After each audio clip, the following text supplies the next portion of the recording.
I grew up pretty poor. I went to four different junior highs in 3 years because my parents never owned a home. We moved every single year. And so I was always the new kid. I was the chubby kid in middle school who didn't have any friends and didn't talk to anybody. And I had no idea what world of possibilities were out there. I went to college originally.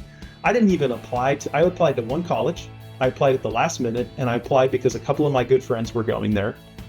I decided I was going to be a teacher, probably because it's the only job I had seen consistently for the 12 years prior, and thought, well, I guess I can do that.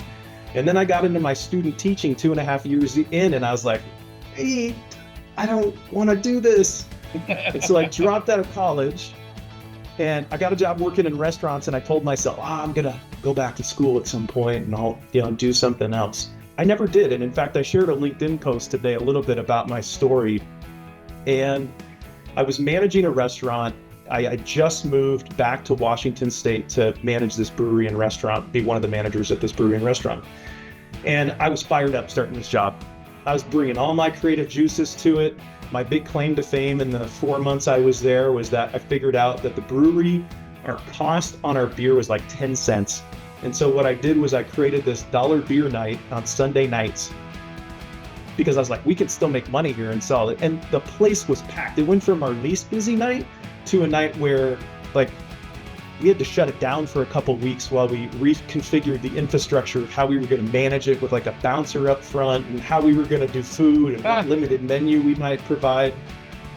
And about 4 months in, the assistant general manager pulls me aside and she says, Jeremy, you need to stop trying so hard. It feels like you're just trying to make me and the other managers look bad. And I was 24. I cried in the middle of a restaurant. I'm a grown-ass man crying in a restaurant because I feel so crestfallen by this whole thing. And I have no idea to this day. I have no recollection of anything that I said to her. But I do know I gave my notice 2 weeks later. And from that, I ended up getting my real estate license. And after getting my real estate license, I saw an opportunity to create a business. And I talked my ex-girlfriend into moving out to Washington to help me found this company. I've now been married to her for almost 20 years. Because of that business, I got introduced to David, who became my co-founder in 5 different companies that we started over the last 20 plus years. For me, I'd love to say there was all this intention that was involved. It wasn't.